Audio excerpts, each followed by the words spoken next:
Szeretettel köszöntök mindenkit ebben a vetésben, amit Lenormand kártyával készítek ezzel a paklival.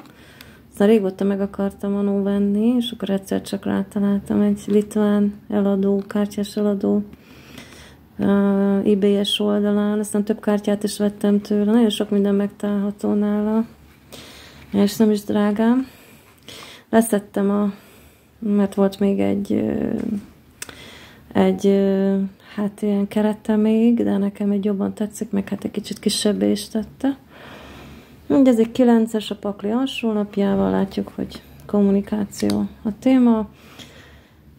És hát, ahogy átnéztem, első körben nem beszélt. Azt viszont éreztem, hogy itt vannak ilyen bezárt és lassú és blokkoló dolgok. Ő lassú. Ez egy ilyen magába zárt, hierarchia, nem kimozduló, csukott, szintén csukott dolog. És ez pedig egy ilyen megágyparancsoló kártya, ugyanakkor ez is jelentett magányt más értelemben. Ami már ugye beszél arról, hogy valószínűleg nem kommunikálnak. És ugye a tanácssor azt mondja, hogy fejezzétek be a veszekedéseket, és hát ez lesz a megoldás. Ugye ez egy stop kártya, tanácsban nyilván nem fogom a negatív értelmébe venni, mondjuk mind a koporsó, ez is egy stop kártya. És tanácsként valahogy nekem azt jelenti, hogy fejezzük be ezeket a veszekedéseket. De miről szólnak ezek a veszekedések?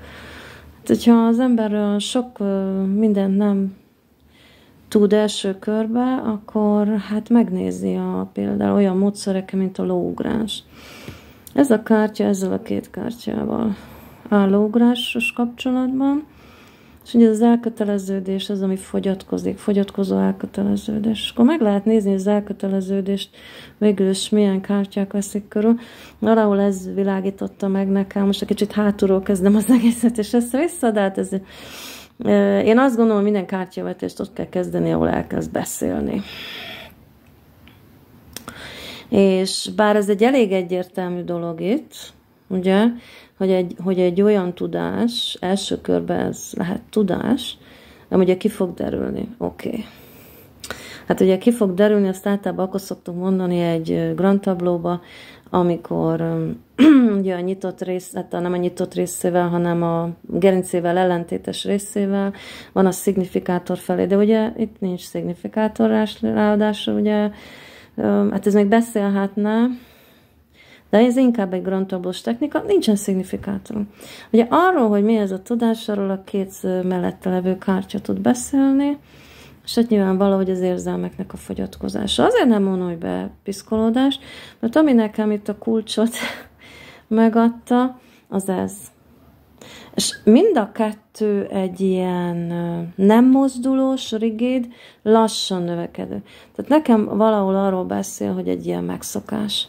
És a megszokás valahogy egy kicsit magányba zárta mindkettőjüket, nem frissül meg a kapcsolat, ugye ez is, hogy az érzelmek, ez egy zártság, és az érzelmek ugye csökkennek, és itt is az elköteleződés, maga a kapcsolat egy ilyen, hát ilyen állóvíz.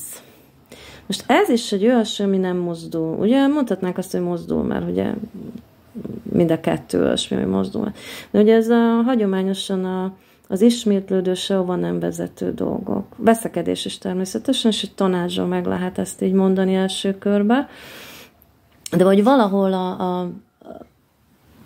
ez egy zárt könyv, ez az alsó kártyánk, ami a kommunikáció. Tehát, hogy kezdjünk el beszélni, próbáljuk meg megújítani, nehogy már az unalom, az ismétlődés, a rutin megölje ezeket az érzelmeket. Tehát nekem valahol erről beszél, és itt ugye ez egy egész nagy felkiáltója, különös tekintettel, hogy az utolsó kártyánk után következik, ami pedig a kulcs. Ugye azt szoktuk mondani, hogy a kulcs azt mondja az egészre, hogy igen, de a kulcs tulajdonképpen az, amit mi tehetünk meg. Tehát, hogy akár veszekedéseket, ami szerintem összefügg azzal, hogy a rutint, tehát, hogy hozzunk be valami újat. Ne hagyjuk, hogy ugye az életnek ezek a mindennapos ismétlődései és az unalom megölje.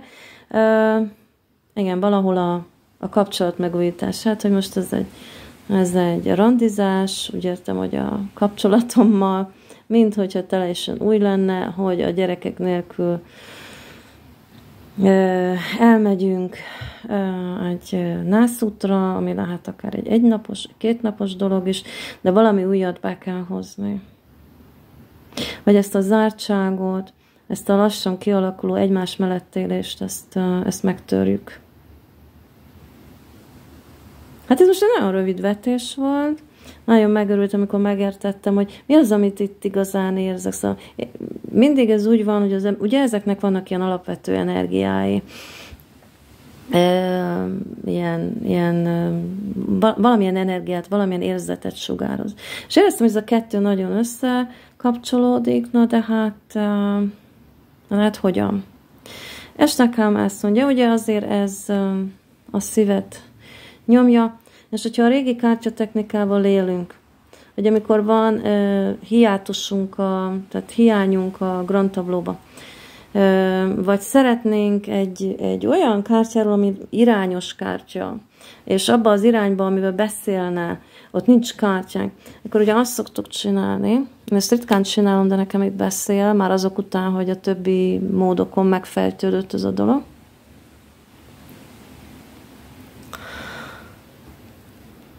A torony felhívja a figyelmet, hogy mire kéne figyelni, mire kéne figyelmet fordítani, ha úgy tetszik. És ez megint erről a rutinról beszél. Tehát ezt kéne valahogy megállítani, és frissebbé tenni ezt a kapcsolatot. Én azt gondolom, hogy ezt nagyon egyszerű módokon is meg lehet csinálni. Egyszerűen közös időt kell teremteniük, és mondjuk nem hazamenve a munkából mindenki magába rogyik, hanem itt valami erőfeszítést kellene teremteni, és akkor már át lehet, ehhez illik egy másik jelentés is, hogy tegyünk már erőfeszítést ahhoz, hogy megmásszuk ezt a hegyet. Tehát, hogy itt valami erőfeszítés, most nem ilyen görcsös, meg izzadós valamiről beszélek, de hogy valamilyen energiát kéne fektetni ebbe a dologba, hogy megújítsuk.